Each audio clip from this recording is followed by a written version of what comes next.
welcome to Off the Rack. I am Sal. I'm Ethan. And I'm Ben. Today we're talking about Original Sin number 3.1, Hulk vs. Iron Man number 1, written by Kieran Gillen and Mark Waid with art by Mark Bagley. This is a tie-in story from the big summer blockbuster event Original Sin. I don't like tie-ins, but I thought, hey, it's kind of like a number 1. Let's see how this goes. Initial thoughts. It's kind of like a number 1. Yeah. It's 3.1. It's technically 3.1, but it's also number 1. Does that mean it's like sequentially after number 3 of Original Sin number 3? Yeah. Initial thoughts. I cautiously liked it. It is not what I thought it was going to be, even remotely.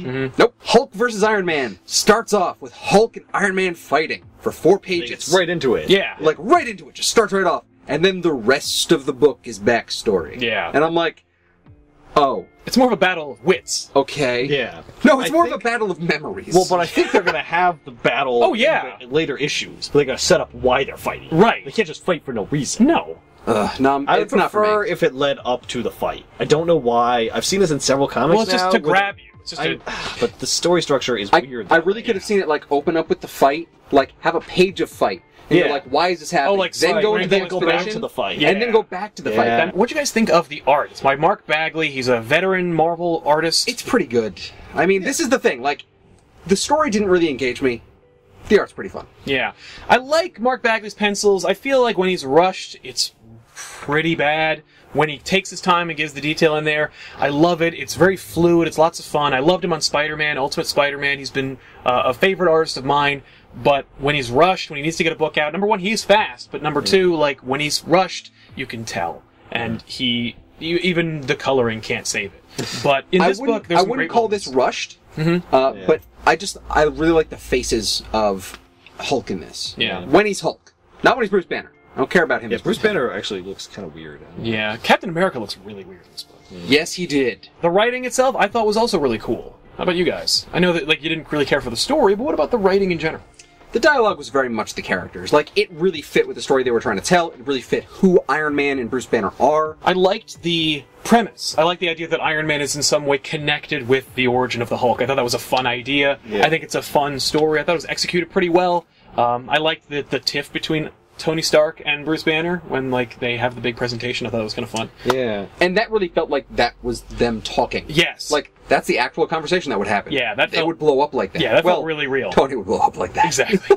I actually really kind of dug the story. I really like the idea that, you know, Iron Man has this, or Tony Stark has this, you know, secret from the past that kind of neither of them knew or they suppressed Yeah. or whatever. Well, actually, he knew, and he didn't tell Right. Bruce Banner about this thing that he did, Yeah. and now he knows. And that's kind of like, that's a cool idea because anybody can kind of relate to, like, what if so-and-so finds out this thing that, Right, that you've been keeping that from I them forever. Yeah.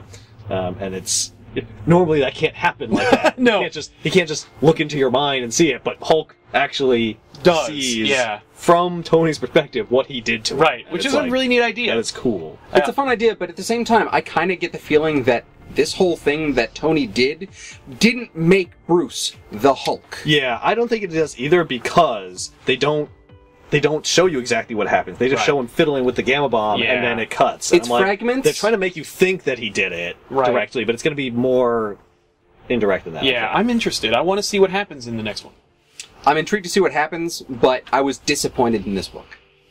Yeah, I'd say pretty much the same thing. I was disappointed that there wasn't more of the versus aspect. Yes. This was more Bruce Banner versus Tony Stark. than And it it's- was Hulk versus Iron It's Man. the title of it. Just like, Yeah. Hulk versus Iron Man, you're gonna see some stuff. Yes. Yeah. And you see a bit. And you're like, Yeah. oh, okay. I know why they did it though, because like that's a classic, you know, so and so versus so and so, and that does happen for a little bit, and I'm sure it will happen more. Right. So for the overall story, is it Hulk versus Iron Man? Sure, I guess it will be. Yeah. Just this issue isn't really quite Right. that. How would you guys rate this on a numeric scale? If I were to rate this on a numeric scale, I'd give it a 5. It's middle of the road for me. It's because I don't like how they presented the story, and that's a huge part of it. The art can be great, the writing can be great, but if they don't present the story in a fun manner for me, I'm not going to pick it up. For me, it's a 6. I was pretty interested in the story. I was disappointed. It wasn't quite what I thought I was getting, but I am excited for what happens next, and I thought the art was great, and the dialogue was very well done. So, you know, it's a pretty good book, just a few, you know, complaints about the story. Right. That's all. I'd give it a 7 because I feel like it delivers on its premise, at least as far as I was expecting it to be. Like, I knew it was going to be a tie-in, so you can't really do a lot with it. Would you pick up the next issue? I think I have to in order to know what the hell's going on, and I'm intrigued enough to want to know what's going on. So yeah, I'd pick up the next issue. You guys? Yeah, absolutely. It's a no for me. Original Sin number 3.1, Hulk vs. Iron Man number 1. You can pick it up at your local comic book store on digital. We will see you guys next time. I'm Sal. I'm Ethan. And I'm Ben. You just watched Off the Rack. Why?